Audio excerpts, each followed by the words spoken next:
Bonjour, c'est parti pour une nouvelle conférence sur l'argent. L'argent, en avoir ou pas. Un coup d'œil suffit pour nous apercevoir que dans le monde et chez nous en France, il est mal réparti, globalement. Nous sommes dans le camp de ceux qui en ont ou pas. La question de savoir comment faire pour en avoir est donc parfois cruciale, vitale même, car nos sociétés ne permettent pas de vivre sans aucun argent. Les périodes de crise, comme celle que nous traversons, accroissent encore cette tension. Et il est plus surprenant de voir que ça reste une préoccupation chez ceux qui en ont déjà beaucoup, alors que peu de gens osent dire qu'ils aiment l'argent. En effet, nous avons envers lui une attitude ambivalente, faite d'attraction, de répulsion, de désir, de condamnation. Et cette attitude est irrationnelle, souvent. L'argent, c'est beaucoup plus qu'une monnaie d'échange. Il est chargé de valeurs symboliques et d'un poids psychologique auquel nul n'échappe, qu'on en ait ou pas. Et puis, l'argent n'est pas neutre. Qu'en font les hommes? À quoi sert-il? Quelles sont ses manifestations, ses enjeux? D'un point de vue personnel, d'un point de vue collectif. Va-t-il dans le sens de la vie ou tout au contraire? Et si on changeait le mot argent par un autre, de quelle nouvelle signification cette question pourrait-elle s'enrichir? Mais commençons par regarder ce qu'il est et où nous en sommes. Ce qu'il est, c'est un médiateur entre des personnes qui souhaitent vendre et acheter, et il permet une liberté plus grande que son ancêtre, le troc. Le troc se pratique depuis l'aube des âges, devant deux personnes, ou plutôt entre deux personnes ou deux entités. Sa limite, c'est qu'il faut que j'aie sur l'instant un bien à échanger contre celui que je veux me procurer. Dans les campagnes au Moyen-Âge, le troc a été longtemps utilisé plutôt que le paiement en pièces, faute de numéraire tout simplement, et parce que le paysan, serf attaché à la terre, n'avait pas de projet dispendieux hors du champ, si j'ose dire, couvert par le troc. Pas de vol low cost, pas de chirurgie esthétique, même pas de dentiste. De nos jours, le troc est remis à l'honneur. On peut échanger du concret, comme du poulet, ou de l'abstrait, comme un cours de maths, et même l'un contre l'autre. Mais même en réseau, même adapté, le troc garde ses limites. Que faire si, étant prof de maths, j'ai besoin d'un plombier tout de suite, mais que lui n'a pas besoin d'un cours de maths? Les réseaux comme le SEL, système d'échanges locaux, ont dû, pour plus de souplesse, inventer des unités de paiement et une forme de banque interne réservée à leurs adhérents, une sorte de système hybride entre le troc et l'argent. Débarrassé de toutes ces contraintes, l'argent simplifie les transactions, du fait qu'on établit un prix normalement consensuel qu'on peut régler par un nombre variable d'unités de paiement selon son achat. Quand il en faut beaucoup, c'est cher. Et tout le monde ne peut pas tout acheter. Mais des sociologues ont assuré qu'il était un progrès de civilisation. C'est toujours mieux qu'une spoliation du plus fort au plus faible, genre pousse-toi de là que je m'y mette et ferme-la. L'argent est une monnaie d'échange à la valeur établie par convention qui favorise le libre choix dans le temps et dans l'espace et qui fluidifie les échanges. Grâce à l'argent, mon plombier pourra prendre des cours de gestion si les maths ne lui servent pas. Et il paiera sa formation de compta avec la somme réglée par le matheux pour son intervention. Ou pas. En ce sens, ce que représente avoir de l'argent peut se dire de n'importe quelle autre unité d'échange considérée comme précieuse et admise par convention dans une population et particulièrement entre les membres d'une transaction. Que de renards, bœufs, moutons, pierres précieuses et, par exemple, le sel. Cette denrée miraculeuse permettait de ne pas mourir de faim en conservant les aliments jusque dans les saisons ingrates. Les Romains ont donc payé longtemps leurs soldats en doses d'un sel, d'où notre mot salaire. J'ajoute que celui-ci étant gratuitement extrait par des forçats, esclaves, voleurs, mendiants, ce n'était que bénéfice pour le pouvoir, qui se trouvait ainsi riche d'une inépuisable fortune qui ne lui coûtait rien. Bien après, le sel restant précieux, nous eûmes chez nous la gabelle, un pot de sel assez lourd selon les régions.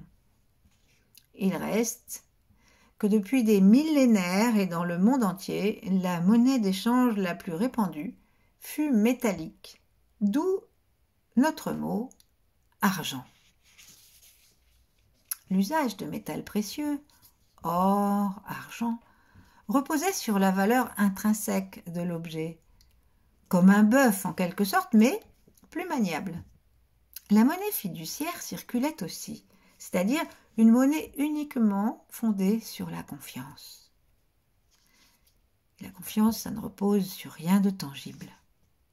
Un billet où il y a marqué 100 € ne vaut que son papier, à moins que les hommes ne lui accordent de la valeur et n'acceptent de l'échanger contre une marchandise évaluée par eux à 100 €. Il y a eu de grandes crises financières et boursières au XXe siècle, et il s'est avéré qu'on pouvait avoir des billets et ne pas avoir d'argent, ce qu'on avait en papier n'ayant plus aucune valeur commerciale ni marchande. Ma mère, un jour, m'avait montré une fort belle feuille d'emprunt russe qui en ruina plus d'un à la révolution soviétique de 1917 et qui n'avait plus qu'une valeur historique. Je me demande bien d'ailleurs où est ce papier. Actuellement, dans le monde, la monnaie fiduciaire est décorrélée de sa valeur en métal. Elle est garantie par les banques d'État, la BCE, Banque Centrale Européenne, et la Banque mondiale. Mais, il y a moins d'un siècle, en France, on pouvait entrer dans une agence avec ses billets et ressortir avec le même montant en or. Cette possibilité prit légalement fin en 1936, avec ce que l'on appela le cours forcé, c'est-à-dire le cours forcé des billets sans contrepartie métallique. Forcé, car la population n'y consentait pas, encore inquiète et traumatisée de la grande crise de 1929 qui plongea des millions de personnes dans la ruine et le tourment. Le XXIe siècle a jeté l'inquiétude sur les réserves des banques garantes avec la crise des subprimes aux USA en 2008 et la pratique que les économistes appellent l'assouplissement quantitatif. Vous voyez de quoi il s'agit? C'est l'autorisation d'utiliser la planche à billets suivant les circonstances.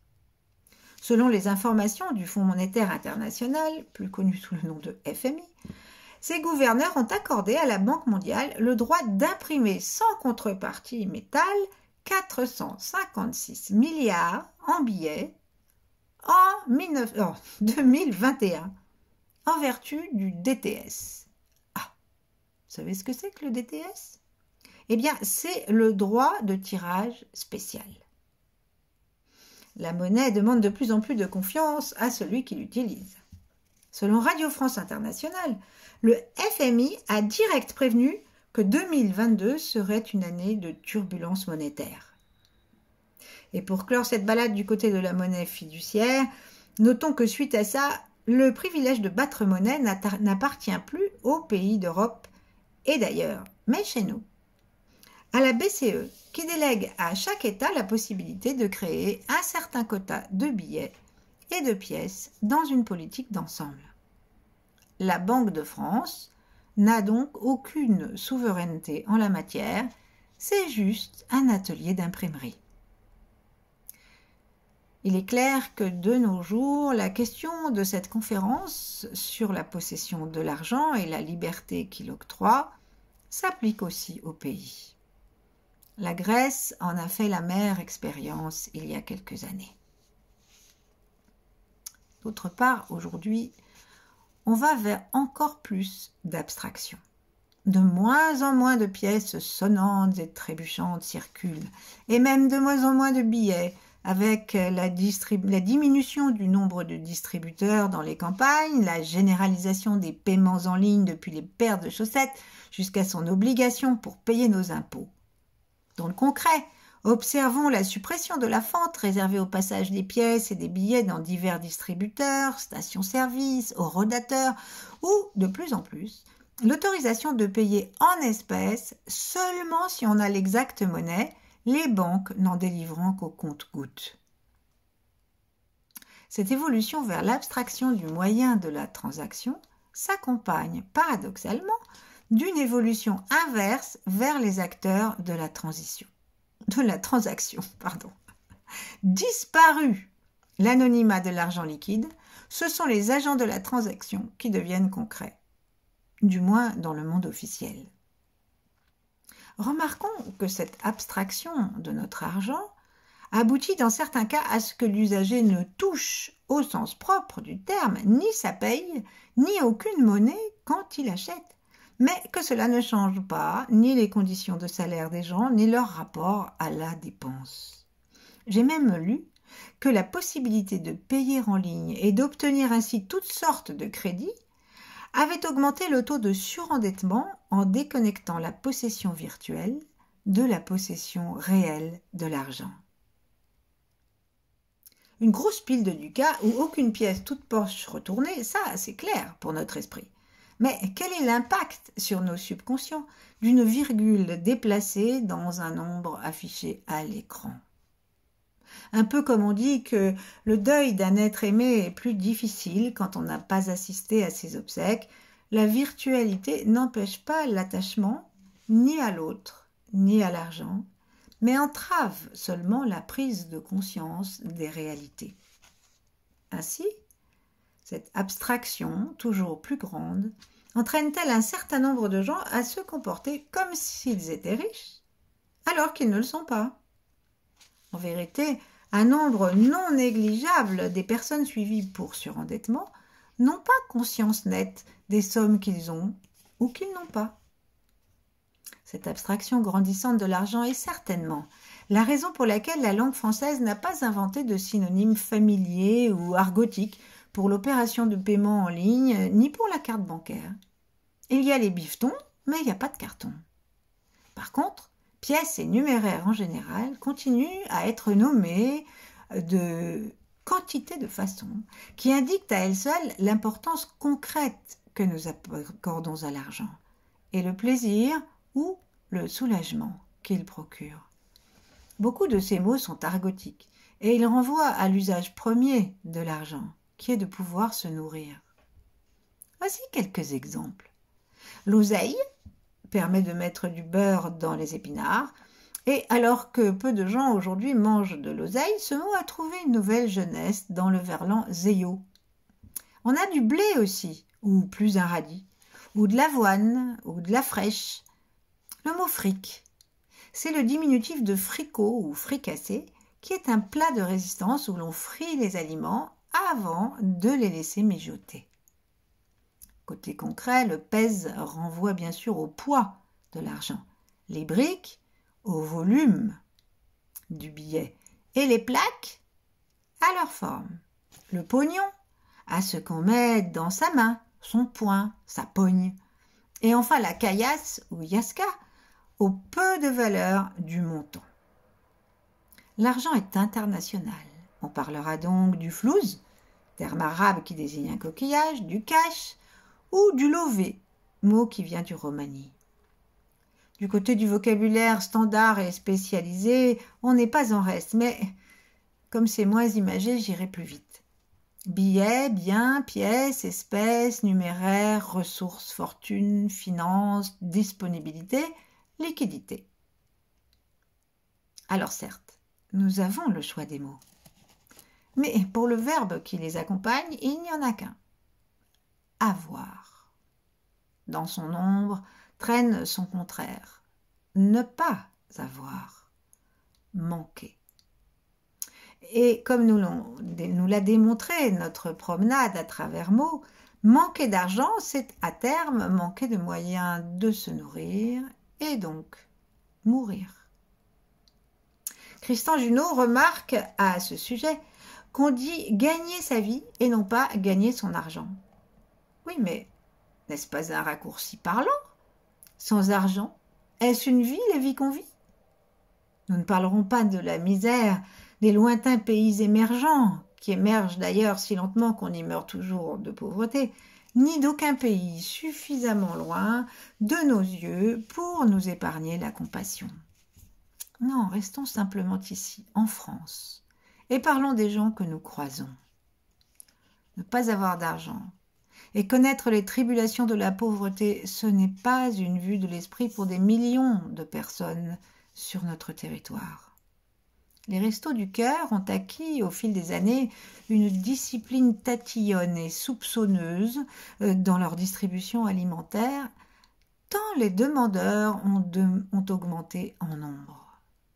Immigrés, personnes âgées, mères de famille, artistes, étudiants, travailleurs en fin de droit, même des cadres, forment une troupe hétéroclite de nécessiteux, dans le sens littéral du terme, c'est-à-dire qui manquent du nécessaire. À moins que vous ne préfériez la périphrase administrative économiquement faible.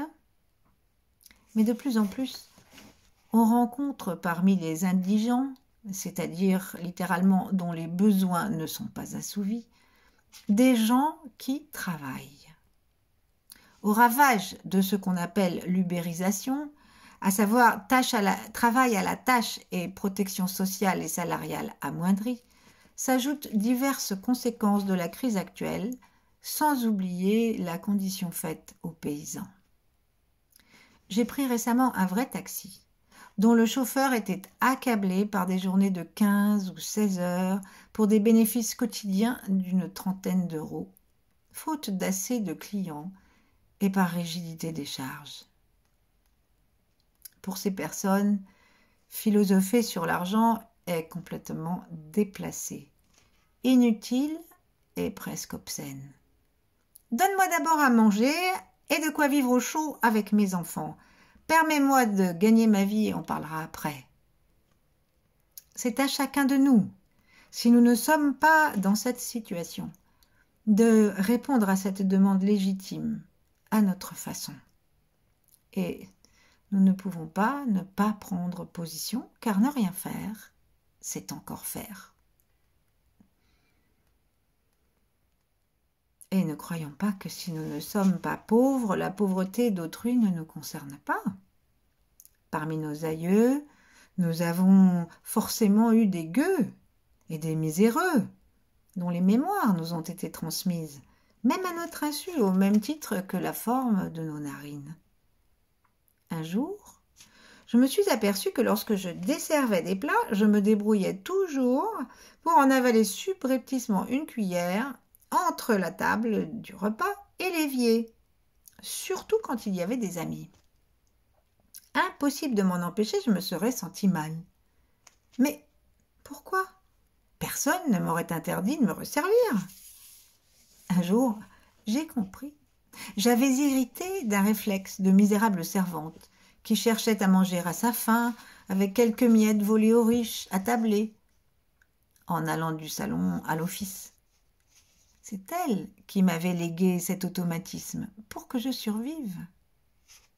Il arrive aussi bien sûr que cette mémoire de manque soit récente et que nous ayons eu des parents ou grands-parents qui, comme on dit, comptaient lorsque nous étions petits. À moins que la pauvreté n'ait été notre propre compagne.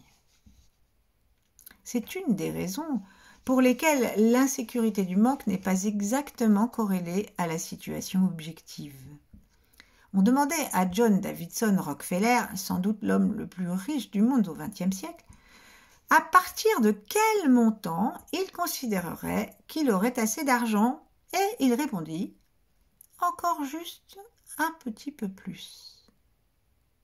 Mais il avait été l'un des 6 enfants d'un colporteur sur les marchés. Il avait grandi avec le manque, et la fortune qu'il avait acquise ne l'avait pas guéri de cette blessure. Dans bien des cas, donc, Cette souffrance consciente ou non fait de nous des thésauriseurs, pour ne pas dire des grippe-sous, des rats, des rapias, des pingres, des radins, des gens qui les lâchent avec des élastiques, des avares, quoi, comme Harpagon ou oncle Picsou.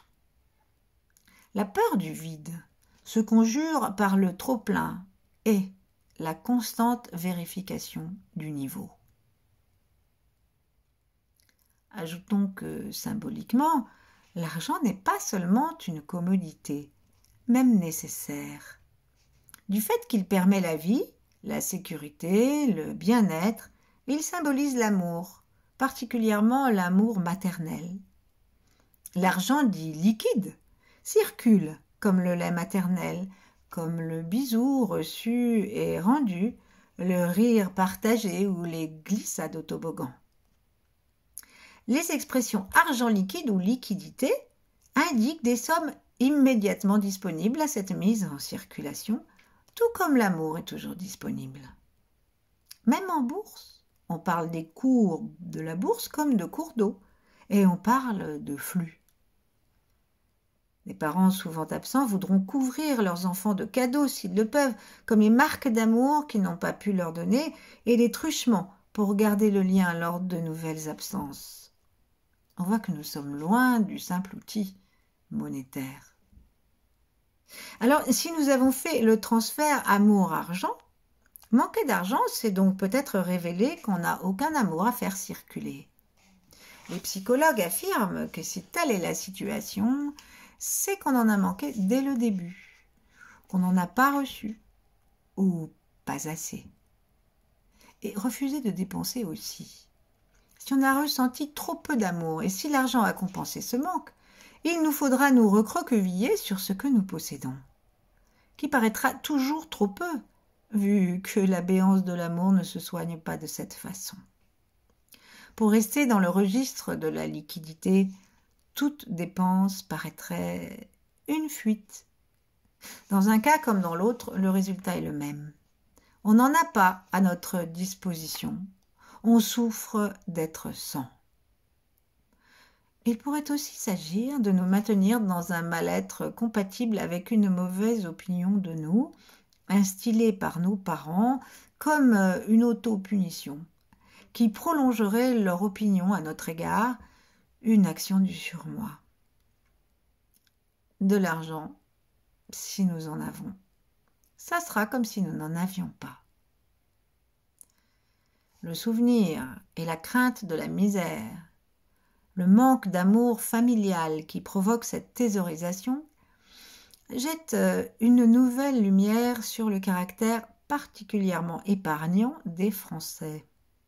Mais serait-ce mieux s'ils dépensaient tout? Cette compulsion qui mène du fait de la possession à la ruine est une pathologie qui, comme l'alcoolisme, a donné lieu à des groupes de parole, les DA, débiteurs anonymes, qui cherchent à traverser un jour à la fois, un jour sans dépenser. Les psychologues relient ça, entre autres choses, à une souffrance enfantine qui, bizarrement, ramène elle aussi au manque d'amour. La surdépense traduit la dévalorisation.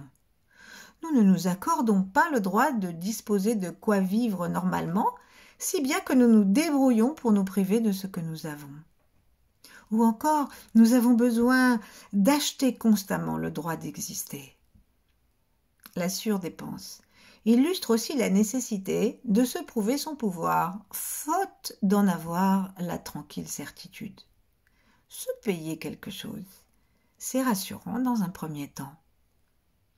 Enfin, surdépenser est un moyen de s'assurer l'amour d'autrui, l'acheter en quelque sorte, en le couvrant de cadeaux, puisque nous sommes pénétrés de l'idée que notre seule présence en aucun cas ne pourrait suffire. Ainsi, les causes de nos dysfonctionnements sont nombreuses, mais elles nous échappent le plus souvent. Nous projetons sur l'argent des souffrances intimes, souvent non reconnues. Nous dépendons de mémoires inconscientes, nous nous livrons à des transferts, des amalgames et Nous nageons en pleine confusion entre différentes valeurs morales, politiques, familiales, financières. Et comme par hasard, le mot valeur est le même dans tous ces domaines. Valeur morale, valeur boursière. L'argent prend donc dans nos vies une importance beaucoup plus grande que le fait d'en posséder ou non. Et nous peinons à y réfléchir avec une précision scientifique. Car ça va loin.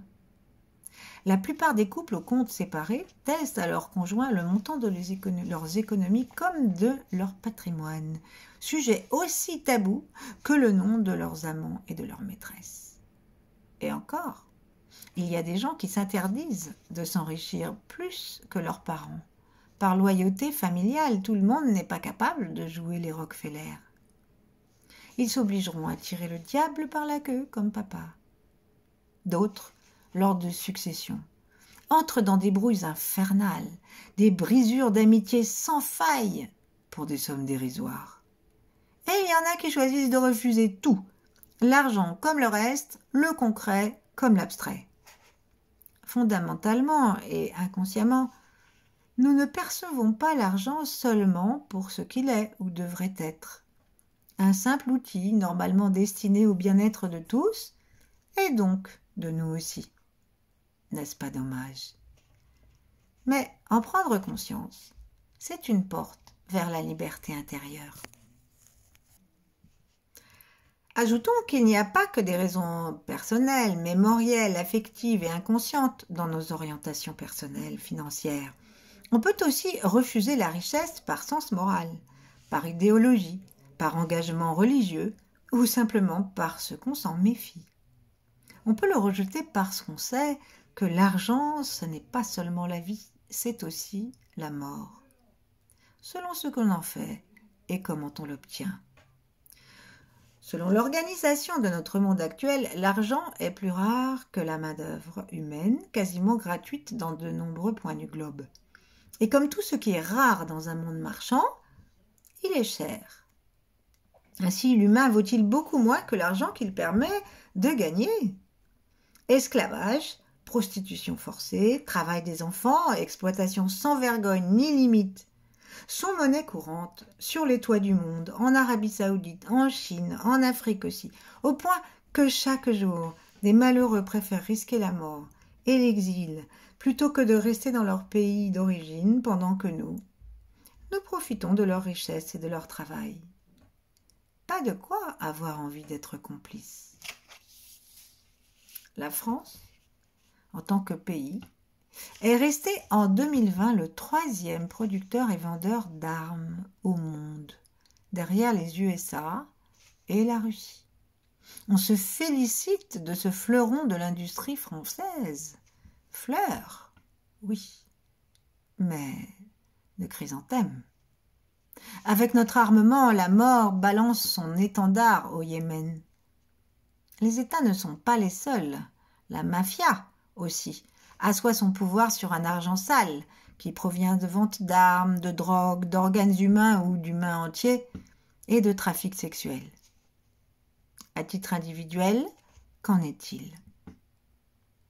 Je connais des sans-papiers qui travaillent dur au chantier et que leur patron paye des queues de cerises. D'ailleurs, personnellement, la malhonnêteté ne nous aguiche-t-elle pas?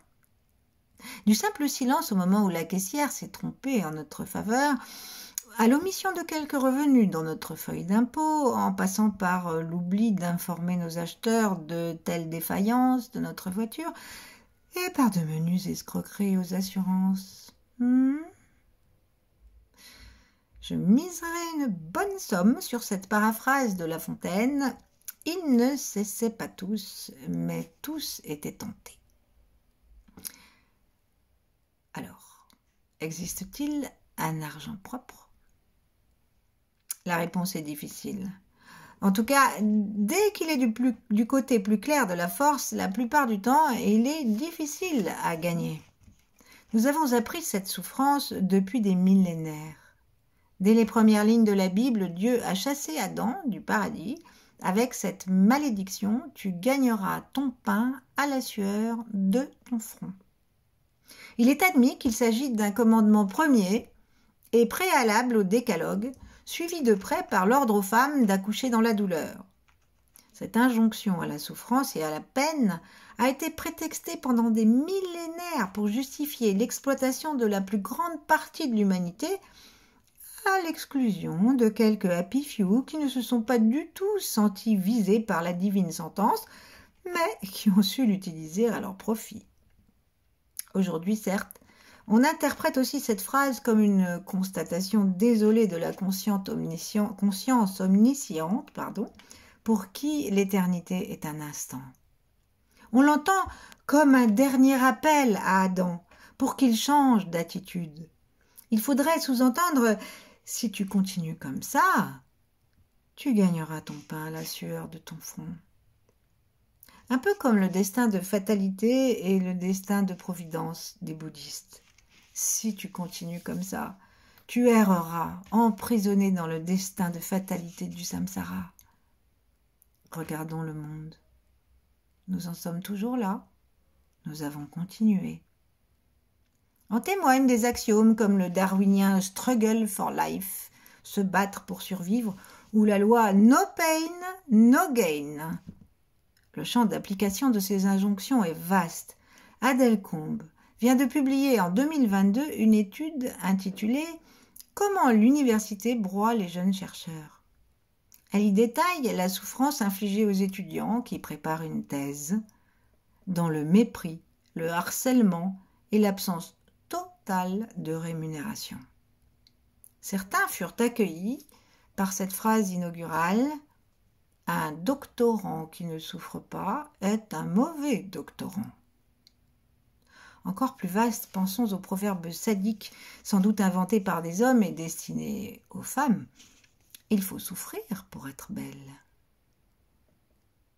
Mais qu'est-ce que nous avons continué depuis la rupture du jardin d'Éden pour stagner dans cette situation? Nous avons continué à nous projeter dans l'avoir et à nous sentir insatisfaits d'être. Nous voyons dans la possession d'avoir la seule source de pouvoir, au point que cela s'étend à toute notre vie, et par exemple à nos relations, lors de présentations. N'avons-nous jamais entendu dire avec un petit geste « ma femme », voire « ma meuf » ou « mon mari »,« mon cum », comme on aurait montré sa montre ou ses chaussures. Le berger, dans les pâturages, observe la joie de vivre de l'agnelet et constate que l'agnelet, s'il n'a rien, est riche de joie et de vitalité. Parfois même, le berger se laisse contaminer par cette exultation de l'instant, et tout en n'ayant pas, ou en tout cas en ayant peu, il se sent riche et tranquille.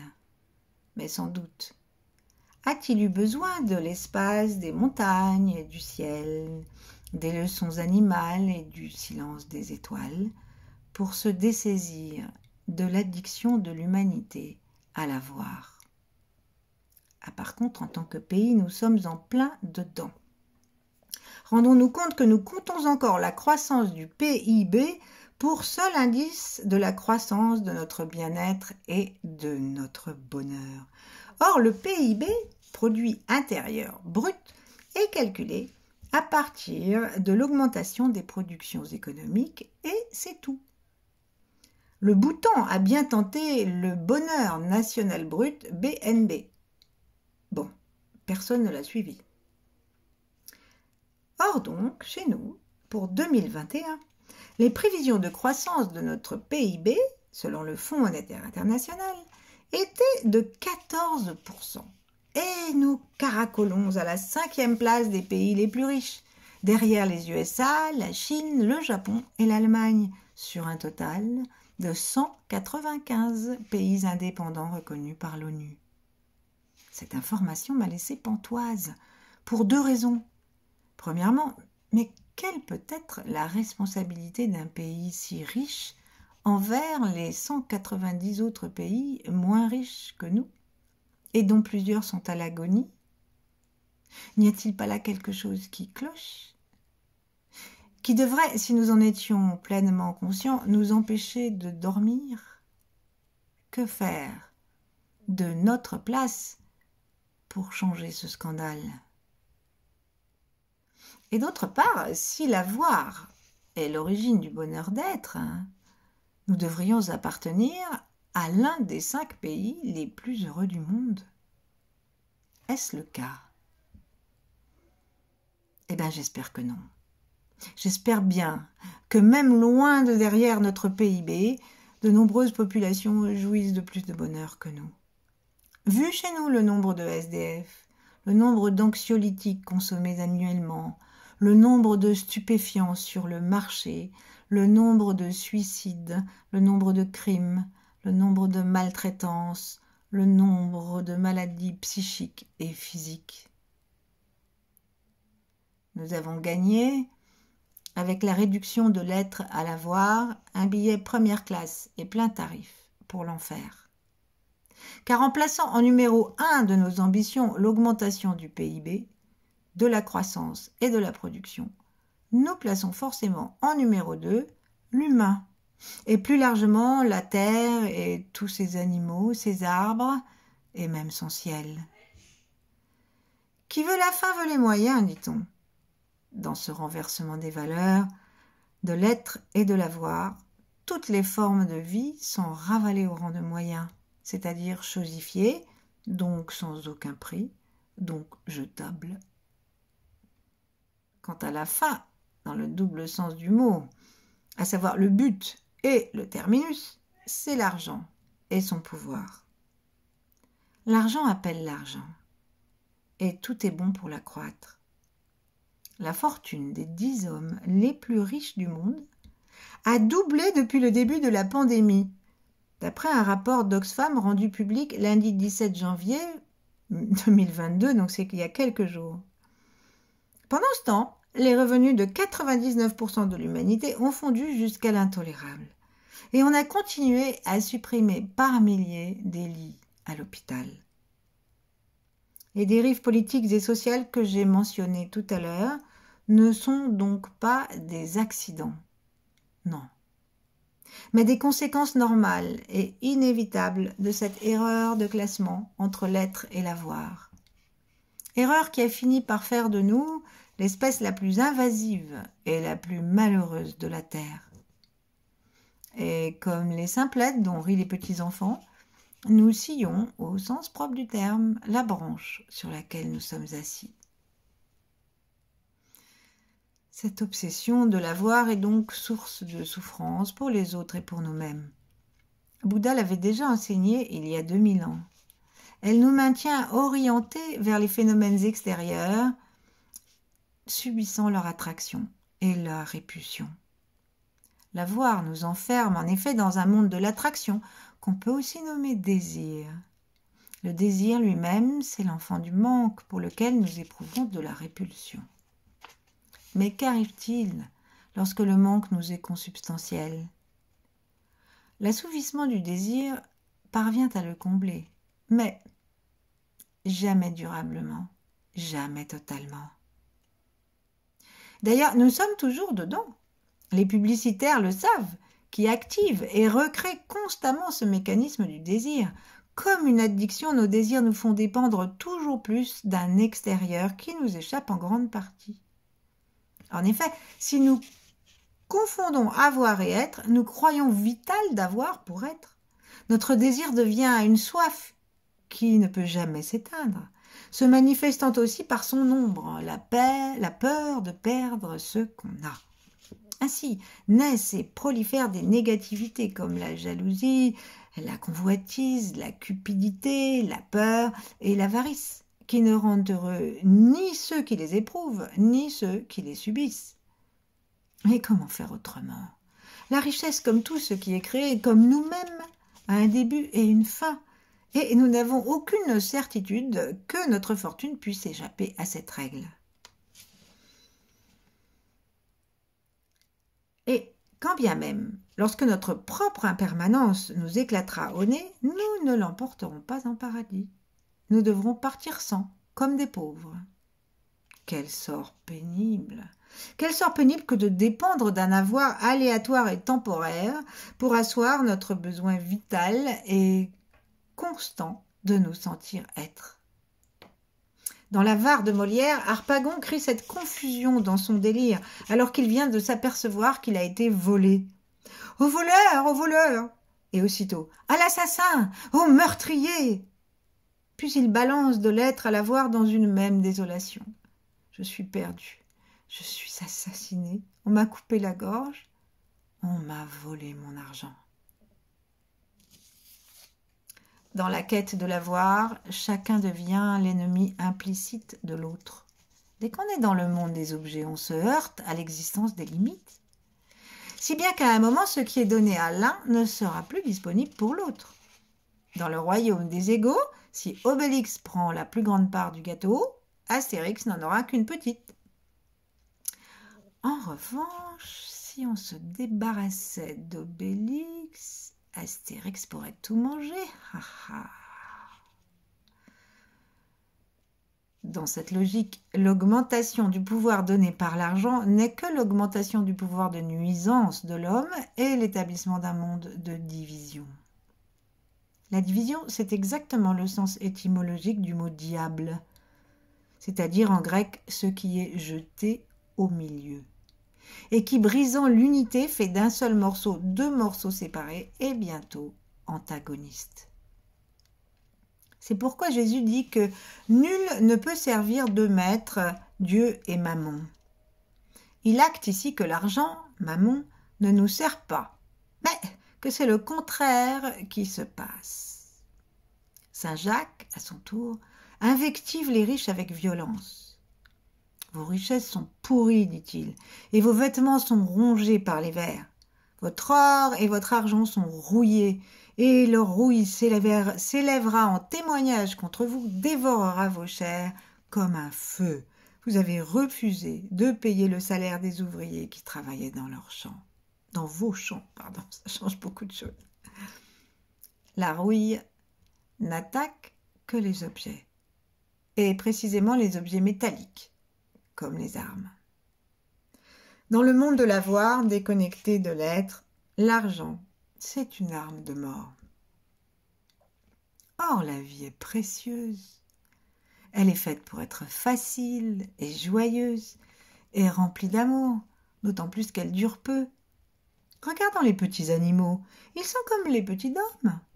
Ils veulent jouer, manger, dormir et puis des câlins. Tel est le plaisir, telle est la direction naturelle et universelle de la vie. Ça m'a rappelé une anecdote dont je n'ai pas réussi à retrouver la source, hélas. C'était un sociologue qui suivait un indigène d'Amazonie. L'indigène tua un gros animal. Il le découpa et l'emporta sur son dos. « Que vas-tu faire avec tout ça ?» demanda l'occidental. « Tu vas le vendre à la ville et déposer ton argent à la banque pour être assuré en cas de disette ?» Après un court silence d'incompréhension, l'indigène accueillit cette proposition d'un énorme rire qu'il eut du mal à calmer, tant cette idée lui parut saugrenue. Quand il eut repris son souffle, il déclara « Ma banque, c'est ma tribu ». En d'autres termes, pas de plus grande richesse que le vivant. Et dans l'unité de l'amour, quand il aurait faim, il allait de soi que les autres le nourriraient comme lui s'apprêtait à le faire pour eux. Tous vivaient donc, non pas dans la richesse, mais dans la conviction qu'il ne manquerait de rien. C'est ce qu'on nomme l'abondance. Cette nouvelle notion délivre autant de la convoitise et de la malhonnêteté que de l'avarice. La richesse financière n'appartient qu'au genre humain, et encore, comme on vient de le voir, pas tous. Mais l'abondance appartient aussi à la nature. Comme les cerises sur un cerisier, elle peut être considérée comme le fruit naturel de la vie et ne laisse personne, pas même le cerisier. D'ailleurs, le verbe qui accompagne ce mot n'est pas avoir, mais être et vivre, même vivre dans l'abondance, comme dans un environnement naturel. L'abondance est possible. Elle est souhaitable. et qu'elle prenne ou non la forme de l'argent, nous la méritons tous. Nous pouvons tous y prétendre. Il est temps de nous rééduquer. Il existe donc des centaines de livres sur l'abondance dont le titre contient le nom « Abondance » comme un appel. L'un des plus connus, c'est Créer l'abondance de Deepak Chopra, réédité dans des dizaines de langues depuis 20 ans. Ces livres nous proposent en général la rééducation du subconscient, la discipline de la reprogrammation, le contrôle de la pensée, des paroles et du comportement. Ainsi s'exercera la loi de l'attraction de l'univers dont les richesses sont infinies. Sur le thème de l'attraction, on peut aussi trouver des centaines d'ouvrages, dont le best-seller de Rhonda Byrne, Le Secret. Si nous incarnons l'abondance, si nous faisons la paix avec elle, elle viendra à nous et nous saurons l'accueillir. En un mot, qui se ressemble s'assemble. On pourrait prendre pour une entourloupe linguistique le succès de ce mot. Allez hop, un petit tour de passe-passe, voyez l'argent ici, il est sale, il est dangereux, il est insuffisant, berk. Et hop, où est-il? Il a disparu, messieurs, dames. Plus d'argent, c'est fini. Mais si, la voilà, regardez par ici, c'est l'abondance. Et pourquoi pas? Cependant, en réalité, c'est aussi un changement de paradigme que ce mot propose. L'abondance inclut l'argent, bien sûr, les moyens de notre subsistance et aussi de quoi nous offrir des produits aujourd'hui nommés produits non essentiels. Mais elle concerne aussi les richesses non financières, nos amis, nos années de vie et ses joies. Et encore davantage, elle inclut la reconnaissance et l'offrande et d'autres richesses plus surprenantes. Par exemple, Franck Lobvet signale une contradiction entre la volonté d'être riche et le refus que nous avons de notre propre richesse intérieure. Polarisée, bien sûr. Il disait dans une interview sur YouTube qu'il était fort riche en défauts et qu'il vivait beaucoup plus sainement depuis qu'il avait reconnu et accepté cette abondance. Car comment vouloir des richesses si nous refusons la moitié au moins de ce que nous sommes? Nous devrions tout reconnaître, afin que les opposés ne se tournent pas le dos, ne se battent pas, et que nous puissions en faire quelque chose. Virons Procuste. Vous connaissez Procuste?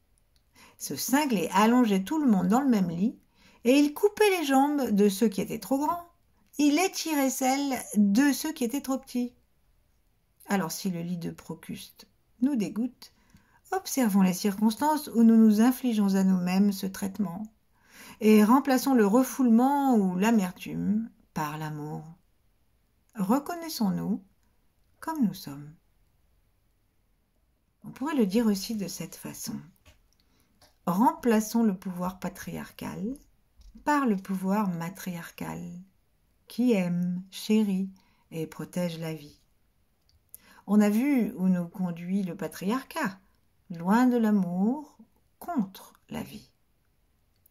Il y a bien eu des essais d'amélioration de la condition humaine, dont le communisme est un des exemples les plus répandus.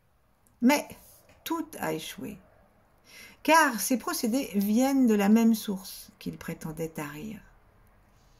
Une histoire d'homme dans la matière. Mais les chiens ne font pas des chats. Ça suffit, ça suffit.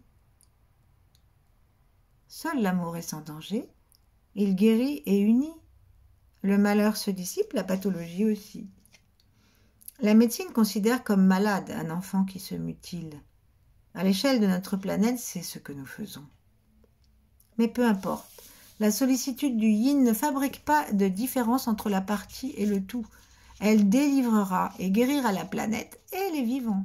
Pour le yin, la réponse à cette question, la question de cette conférence, est simple. Avoir de l'argent, comme outil et non comme maître, subordonné à l'être, abondance.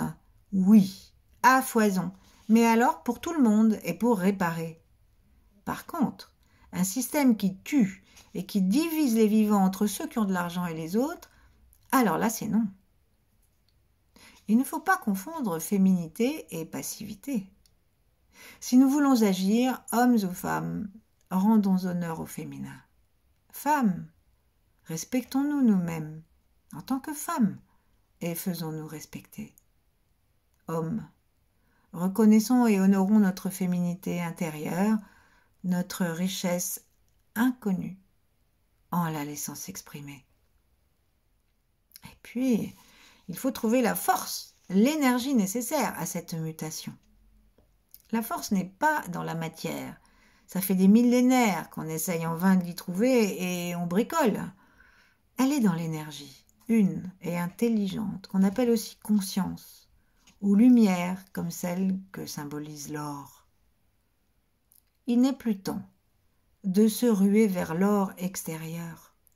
Il faut nous mener nous-mêmes à l'intérieur, là où les vagues et les changements du monde n'ont pas d'impact. Et là, de quoi finit-on par faire l'expérience que comme l'eau, nous avons 3 états, solide, liquide et gazeux, squelette, sang, énergie. Toute la médecine chinoise des méridiens s'appuie là-dessus et aujourd'hui c'est la science qui l'affirme. L'énergie précède la matière, c'est d'elle que surgit la matière, toute la matière des univers immenses. C'est elle la source de l'ordre du cosmos et de l'amour. Et puisqu'elle est une, elle n'est pas ailleurs qu'en nous. Pouvons-nous mesurer ce que signifie ceci, les implications de ceci? Cette énergie n'est pas un autre. Ainsi, on peut mieux comprendre les paroles du Christ en Luc. N'aie pas peur, petit troupeau. Vendez vos biens, donnez l'argent aux pauvres, munissez-vous de bourses qui ne s'usent pas, amassez-vous des richesses dans les cieux où elles ne disparaîtront jamais. Aucun des apôtres ne tomba ensuite dans le besoin. Jésus ne recommande pas la misère, mais l'allègement du surplus qui confine l'humain dans l'avoir. Il renvoie à cette partie de nous qui est la richesse même, sans coffre-fort, sans rouille et sans matière. Sans matière, mais avant elle. Comme Bouddha, il invite à se souvenir de son origine. Seulement, nous sommes comme Harpagon et son or de matière. Nous aimons le plein et pas le vide. Arc-boutés à nos corps et à nos pensées, nous voulons atteindre l'illimité en restant dans nos limites et la lumière sans quitter l'obscurité. Comme bien sûr nous échouons, nous en déduisons que cela n'est pas vrai, que ça n'existe pas, ou alors que cet état, s'il existe, ce n'est pas nous. Mais ceux qui ont réussi disent le contraire. Ils nous supplient d'essayer pour notre jouissance infinie et pour la terre entière. Là est le trésor des trésors, disent-ils. À nous de décider de devenir, ou non, les chercheurs de cet or. Terminons avec une petite fable. On raconte en Afrique du Nord et en Inde aussi qu'il y avait un mendiant, toujours assis sur la même caisse, réclamant jour après jour quelques piécettes pour manger chichement. Un jour, passa un voyageur. Il vit le mendiant, il reconnut la caisse. « Mon ami, lui dit-il, je reconnais ce coffre, il est rempli d'or. » L'histoire propose alors 2 versions à l'auditeur. Dans l'une, Djoha le mendiant n'a aucune considération pour ce qu'il vient d'apprendre.